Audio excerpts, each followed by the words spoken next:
Episode 08 of 1001 Stories of Finance. The Price of a Distraction. Farouk sat in the plush executive lounge, palms slightly damp. This was his first major meeting since launching his fish farm, and the weight of the moment pressed on him. He checked his watch for the third time in 10 minutes. His partners were still late. "What's holding them up?" he muttered. "This is our first meeting. These gentlemen should respect my time." The quiet of the lounge felt almost insulting. The waitress approached with a practiced smile. "Sir, can I get you anything while you wait?" "Just a drink," Farouk replied sharply, eyes fixed on the entrance. As she stepped away, his phone buzzed. It was one of the partners. "Hello," he said, forcing a calm tone. He listened, nodded tightly, and hung up. Irritated, he muttered, "We are close," repeating the partner's words under his breath. Moments later, the waitress returned with a steamed glass. Blinded by frustration, Farouk drained it in one gulp. The two men arrived shortly after. "Oh, you are finally here," Farouk said, voice tight. They exchanged stiff handshakes and took their seats. As the discussion on the fish farm deal began, Farouk's irritation surfaced. "May I ask why you were late? You didn't mention a delay." The men exchanged a brief, unreadable glance. "We were held up at another meeting. We apologize," one replied. Farouk nodded, though his mood remained sour. Just as they were about to sign, the waitress returned, holding a small leather folder. "Excuse me, sir, the bill for the house wine." Farouk frowned. "I didn't have wine. I had water." "No, sir," she said gently. "You asked for a drink. I served the house white wine." Farouk looked incredulous. "Wine? I drank water, not wine." Farouk let out a sharp, mocking laugh. "Is this a joke? I drank water. Now you are trying to bill me for wine?" His voice rose, drawing the partner's attention. It was water. Impossible for it to be wine." "Sir, that glass is strictly for wine," she countered, voice firm. The partners exchanged uncomfortable glances. "How much is it?" one asked, reaching for his wallet. "Don't," Farouk hissed, holding up a hand. "I won't pay for wine when I'll serve water. Ignore her. She's trying to cheat me."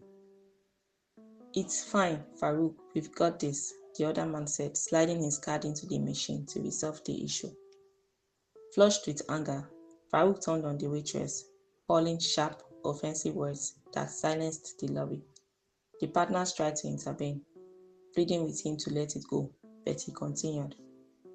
"I hate this behavior. Why would this girl try to scam me?" "Can we just sign the deal?" the partners asked, their tone professional but distant. "Not in this place," Farouk declared, standing abruptly. "She's bad energy. Let's go somewhere else." He marched to the parking lot, expecting them to follow. Instead, they walked straight to their vehicle. "Wait, where are we signing?" he called, catching up to them. "We'll get back to you soon, Mr. Farouk," they said, eyes fixed on their car. Farouk grabbed one of the men's arms. The deal was supposed to be finished today, not soon. The man looked down at Farouk's hand, expression turning cold. He pulled away. "We didn't promise you that. We'll be in touch." They climbed in and drove off, leaving Farouk alone. The next day, Farouk's calls went straight to voicemail. Frustrated, he contacted Lisa, the intermediary who had connected him with the partners. "Farouk," Lisa said, her voice heavy with disappointment. "The men don't have a problem with the fish farm. They have a problem with you. They watched how you handled a simple misunderstanding with a waitress and became unsure. If you blow up over a glass of wine, how will you handle a real crisis in business?" "It was the waitress," Farouk protested. "She lied." "It was a distraction, Farouk," Lisa said firmly. "You were there for a life-changing deal, and you let something petty, like the cost of a glass of liquid cost you the contract. Character and finance work hand in hand. You failed the character test. Silence stretched between them, anger drenched, replaced by cold realization. Can you can you talk to them? Tell them I've realized my mistake, he asked quietly. I'll try, Lisa signed, but you need to do the work. You can't let your temper steer the ship. A month of humility and preparation passed. Lisa eventually managed to get the partners back to the table. When Farouk finally signed the contract, he didn't feel the surge of ego he expected. Instead, he felt quiet focus and clarity. The incident with the waitress taught him a vital lesson. Business success isn't just about capital or ideas. It's about character, composure, and handling challenges wisely. One small lapse in control over a trivial matter had nearly cost him an entire partnership. Farouk reflected on Lisa's words and thought, finance and character work hand in hand. You must keep your priorities clear and not let distractions dictate your actions.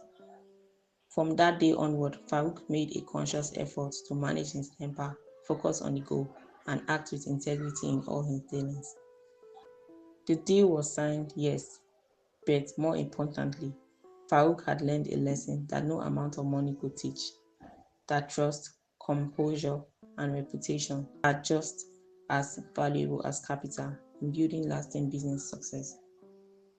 Keep enjoying the episodes of 1001 Stories of Finance at 1001storiesoffinance.wordpress.com.